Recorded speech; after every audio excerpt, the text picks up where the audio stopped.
Crises ocorrem em todo lugar, em todo o tempo. A crise nas nossas vidas particulares, a crise nas nossas famílias, a crise no Estado, a crise nas ruas, a crise no futebol, a crise nas igrejas, a crise na igreja de Jesus. A vida não é um mar de rosas, a vida não é um parque de diversão, a vida por vezes é um vale de dor, lutas e sofrimentos. Mas a crise nunca pega Deus de surpresa. Ela nos pega de surpresa, mas a Deus não. Se ela nos pega de surpresa e não pega a Deus de surpresa, algum motivo, alguma razão existe. Nós somos convidados a refletir a respeito de uma crise que houve no colégio apostólico. Uma crise que houve nos discípulos mais próximos de Jesus, no momento ou num dos momentos mais difíceis de seu ministério. Uma crise quando Jesus estava sendo entregue pelos nossos pecados. Abra sua Bíblia e acompanhe comigo a leitura de Marcos 14, versículos 43 a 52. Se você ler na edição da Sociedade Bíblica do Brasil, revista atualizada, segunda edição, está aí o título chamado Jesus é preso. Essa é a ocasião. Logo falava ele ainda quando chegou Judas, um dos 12, e com ele vinda da parte dos principais sacerdotes, escribas e anciãos, uma turba com espadas e porretes. Ora, o traidor tinha lhes dado esta senha: aquele a quem eu beijar é esse, prendei-o, levai-o com segurança. E logo que chegou, aproximando-se, disse-lhe: mestre, e o beijou. Então lhe deitaram as mãos e o prenderam. Nisto um dos circunstantes, sacando da espada, feriu o servo do sumo sacerdote, cortou-lhe a orelha. Disse-lhe Jesus: saíste com espadas e porretes para prender-me como salteador? Todos os dias eu estava convosco no templo ensinando e não me prendestes. Contudo é para que se cumpram as Escrituras. Então, deixando-o, todos fugiram. Seguiu um jovem coberto unicamente com um lençol e lançaram-lhe a mão. Mas ele, largando o lençol, fugiu desnudo. Esta passagem, ela é singular nas Escrituras e dela nós podemos extrair as mais variadas e diversas aplicações. Uma das aplicações mais interessantes é que Jesus cumpriu a sua obra como mediador sozinho. A sua mãe Maria não cumpriu com ele. Seus discípulos Pedro, Tiago, João não foram à cruz ser crucificados com Jesus. Somente Jesus sofreu o que ele sofreu, porque somente Jesus é o nosso Salvador. Mas ao mesmo tempo que nós olhamos para aquilo que Jesus fez, nós olhamos para as atitudes dos discípulos. No momento de uma grande crise, como eles se comportaram? Numa crise terrível no colégio apostólico, para mostrar que crises acontecem na igreja. Ou não acontece? Ou será que é só na igreja que eu frequento que tem crise? Na sua não. Crises acontecem na igreja. Crises acontecem nas nossas vidas. Crises acontecem na vida das nossas famílias. A vida não é um mar de rosas.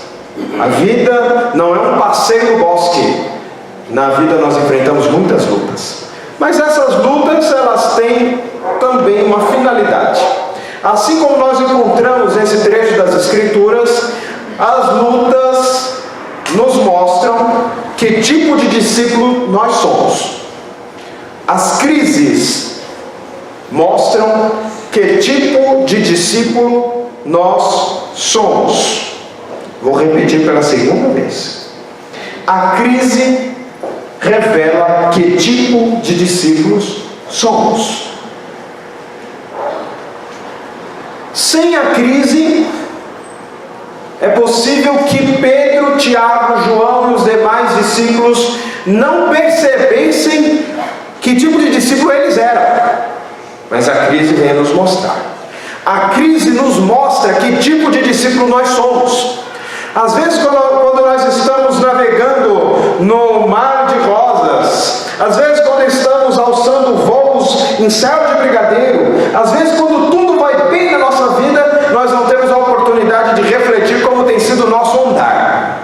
Mas quando vem a crise, aí os nossos alicerces são balançados, aquilo que nós depositamos a nossa confiança é perdido, e aí nós paramos a pensar sobre que tipo de vida nós temos vivido, que tipo de vida você tem vivido, que tipo de vida eu tenho vivido. Nós temos enfatizado que a palavra nunca é apenas para você, ela é para mim, ela é para nós. A palavra não é aquilo que o pregador fala, olha, sejam como eu, vejam como eu sou um discípulo excelente. Não, a palavra é algo que nos traz uma reflexão para que eu e os irmãos, você e eu, possamos refletir como tem sido o nosso caminhar, sobretudo em tempos de crise.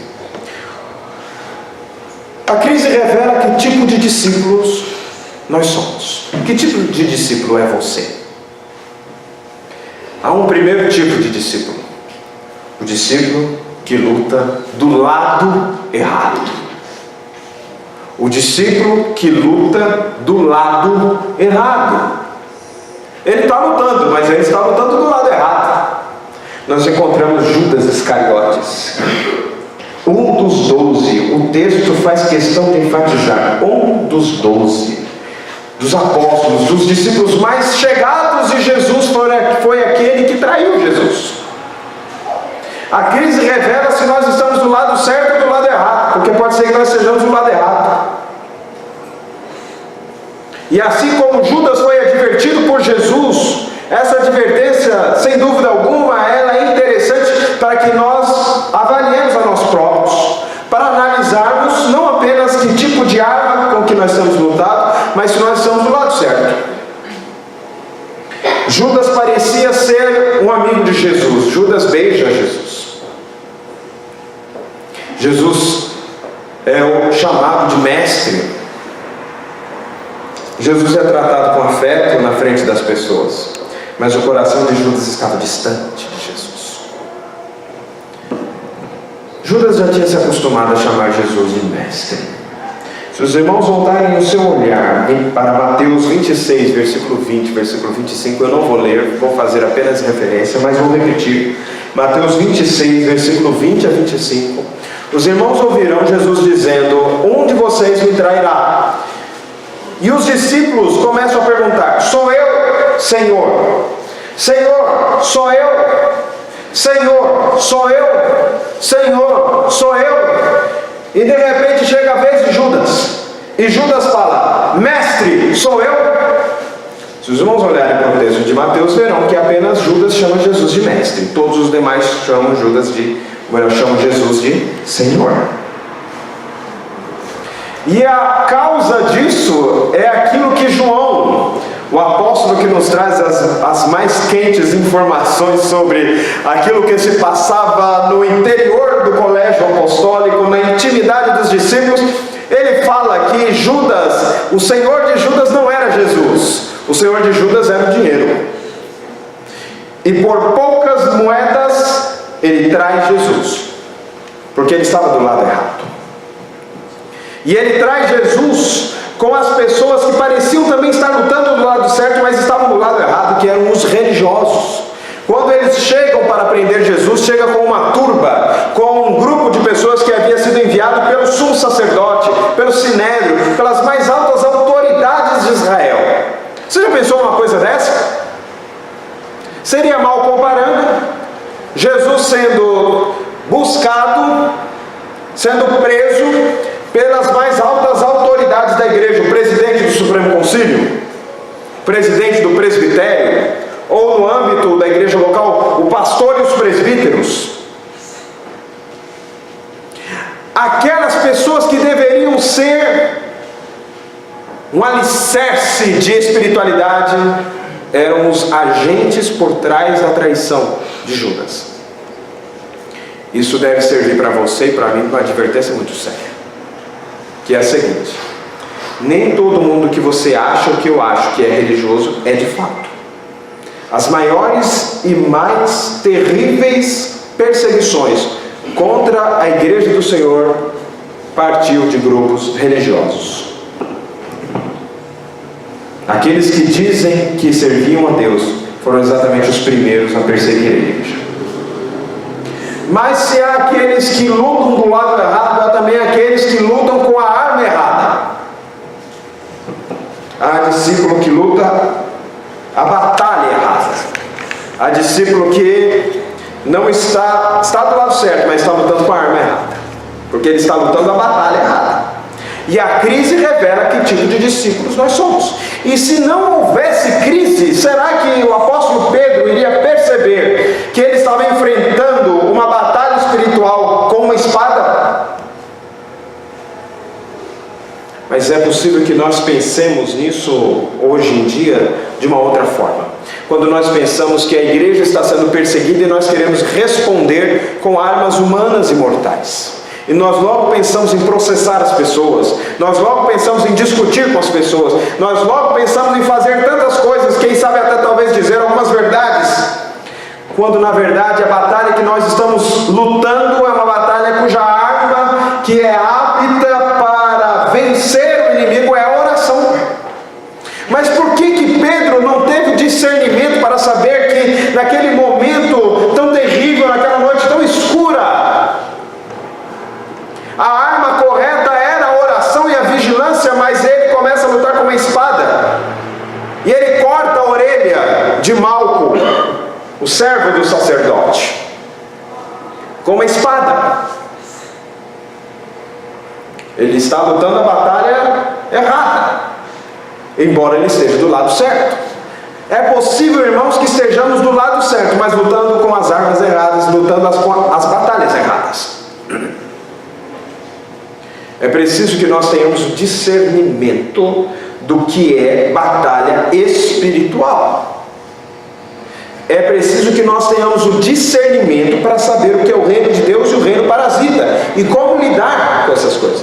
É preciso que nós tenhamos o discernimento, como nós encontramos no Apocalipse de João, de perceber que atrás do falso profeta e do anticristo existe um dragão que, como aquele homem que controla as marionetes, está a controlar aquilo que se passa além da cortina, além daquilo que se pode o olho enxergar. Está o diabo a arquitetar as coisas.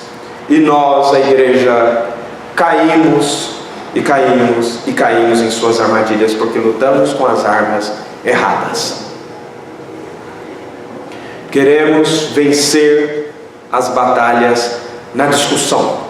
Queremos vencer as batalhas com processos judiciais. Queremos vencer batalhas com brigas que a lugar nenhum levam. Por quê? O apóstolo Pedro, primeiro, ele confiou em si mesmo, ele tinha uma autoconfiança exagerada. Nós encontramos numa passagem que é anterior, quando Jesus avisa os discípulos que eles haveriam de abandoná-lo. Pedro diz: ainda que todos se escandalizem, eu jamais. Respondeu Jesus: em verdade te digo que hoje, nesta noite, antes que 2 vezes cante o galo, tu me negarás 3 vezes. Pedro confiava muito em si mesmo. E como Pedro confiava muito em si mesmo, na hora que Jesus lhes exorta a orar, ele dorme. Quantas vezes na hora de orarmos estamos dormindo? Quantas vezes nós confiamos em nossa própria força?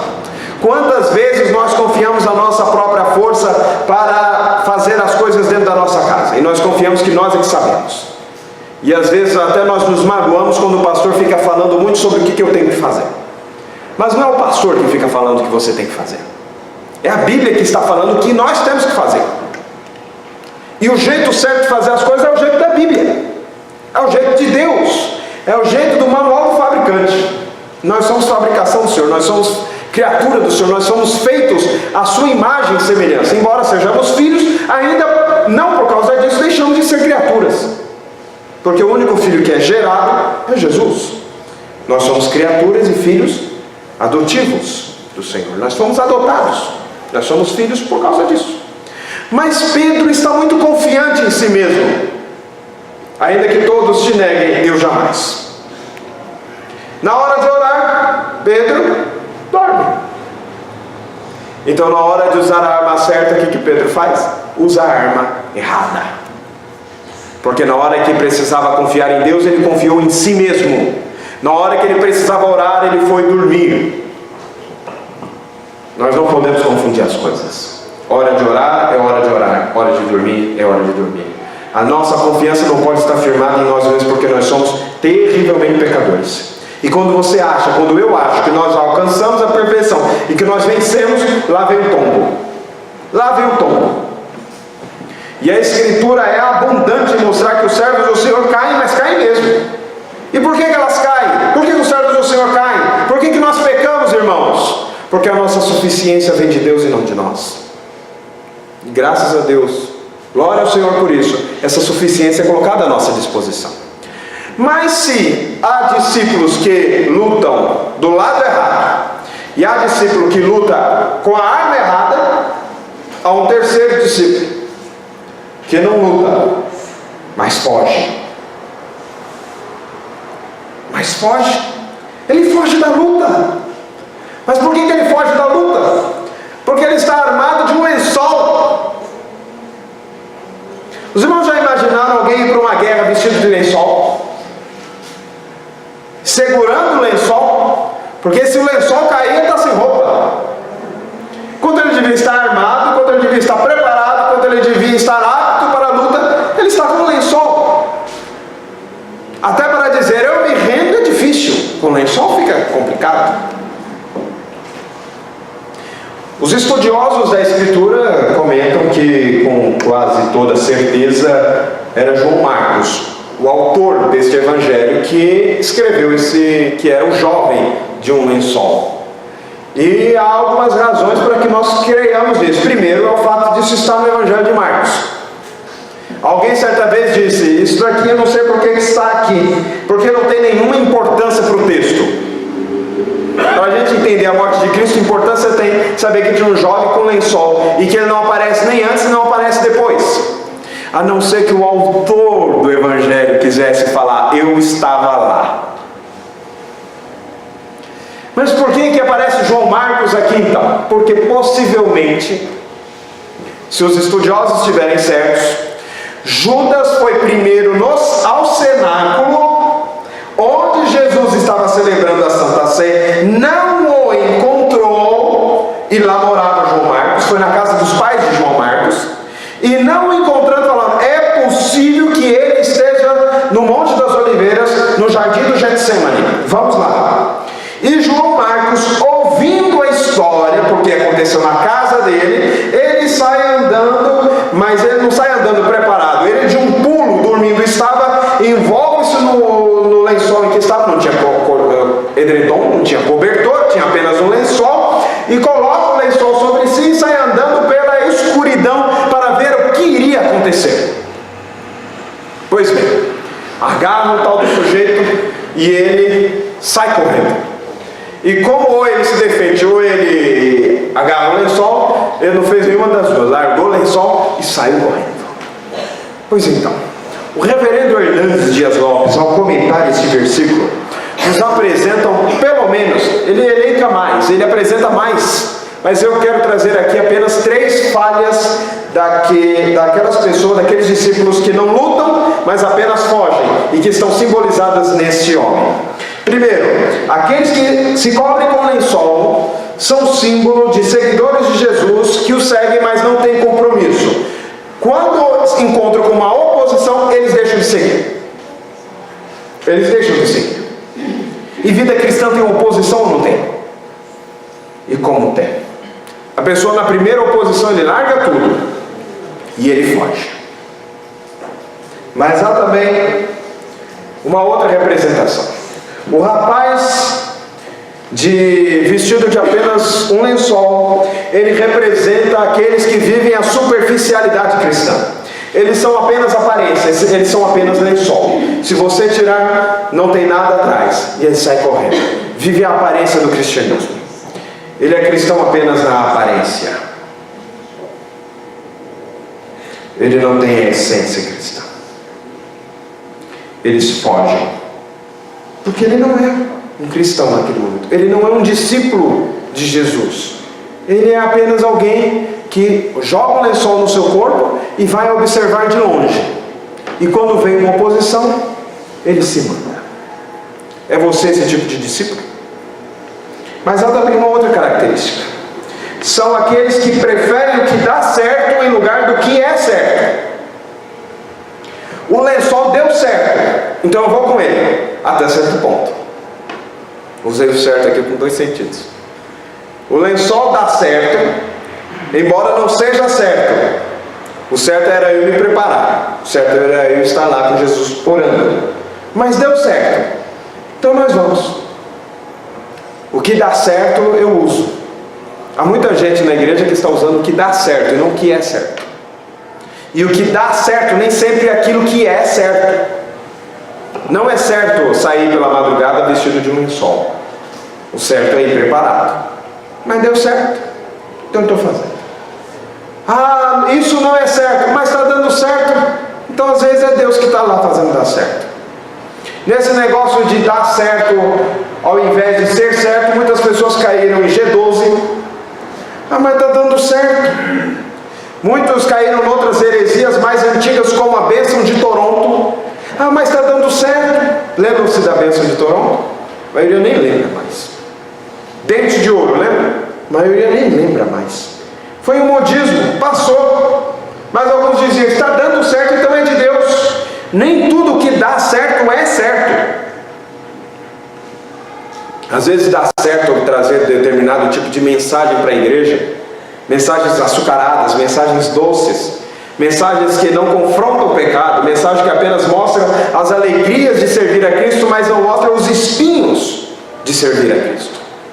Nem sempre o que dá certo é o que é certo. Discípulos que não estão preparados, apenas vestidos de um lençol, quando vem a oposição, eles fogem. Você é esse tipo de discípulo? Porque a crise vai mostrar se você é. Há irmãos que abandonam o barco quando a crise vem, abandonam o casamento quando a crise vem, abandonam a família quando a crise vem, abandonam a igreja quando a crise vem, abandonam Jesus quando a crise vem. Gente, abandonar Jesus é dureza, né? Você vai enfrentar a crise como sem Jesus? Se com Jesus está difícil, avalia sem Jesus como é que é? Você precisa se fortalecer no Senhor. Você precisa estar com Jesus, você precisa buscar Jesus. Nós não podemos ser imitadores de João Marcos, nós não podemos ser imitadores de Pedro, nós não podemos ser imitadores de Judas, nós precisamos ser imitadores de Cristo. O apóstolo Paulo, numa outra passagem, ele fala: sede meus imitadores como eu sou de Cristo. Como eu sou de Cristo. O que Cristo fez quando estava vindo a crise? Oração, entrega, oração agonizante, oração em meio a muitas dores. Mas ele diz: orai e vigiai, para que não entreis em tentação, porque a carne é fraca. Amados e queridos irmãos, nós precisamos viver isso e não apenas ouvir isso. Nós precisamos enfrentar as crises da maneira certa, porque crises virão. Você acha que não vai viver em crise? Você acha que não vai ter crise na sua vida? Você acha que a sua vida será um passeio por um bosque cheio de flores, perfumado por árvores maravilhosas, cheias de flores e frutos em abundância? Nessa vida a gente enfrenta toda hora uma dificuldade. Uma hora alguém fica doente, noutra hora alguém entra nas drogas, noutra hora alguém tem alguma dificuldade financeira, noutra hora um fica desempregado, e noutra hora, quando a gente está achando que está tudo bem, que o nosso time de futebol está ganhando, que a nossa família está uma beleza, vem uma greve de caminhão e acaba com o combustível do seu carro. Nós não estamos no controle do universo. Mas Deus está. Deus está no controle do universo. Crises acontecerão. Crises acontecerão na família, crises acontecerão na igreja, crises acontecerão no nosso lar, crises acontecerão no país, crises acontecerão na cidade. Essa é a única certeza que nós temos. Por isso, oremos e vigiemos, para que não entremos em tentação. Não sejamos imitadores dos discípulos que estão lutando do lado errado, ou estão lutando a batalha errada, ou discípulos que nem lutam, apenas fogem. Sejamos como Jesus. Já pensou numa igreja assim? Já pensou na sua vida assim? Pensa comigo, mentalize. Imagina você, vem a crise, você passa pela crise, como diz o cântico dos irmãozinhos pentecostais, dando glória a Deus. Vem a crise na sua vida e você está lá cantando, dando glória a Deus. Já pensou que coisa boa seria isso? Vem a enfermidade na sua vida e você está dando glória a Deus. Vem a luta no trabalho e você está dando glória a Deus. Vem o desemprego na sua vida e você está dando glória a Deus, porque você está firmado em Cristo Jesus. E a crise vai passar. Aquela crise passou, mas aquela crise foi devastadora para Pedro, foi devastadora para Judas e foi devastadora para os demais discípulos. Foi Jesus que os reuniu novamente, porque Jesus estava apto para passar pela crise. Para Jesus não teve crise. Sejamos, irmãos, vigilantes e estejamos em oração para sermos vitoriosos em toda e qualquer crise. Amém.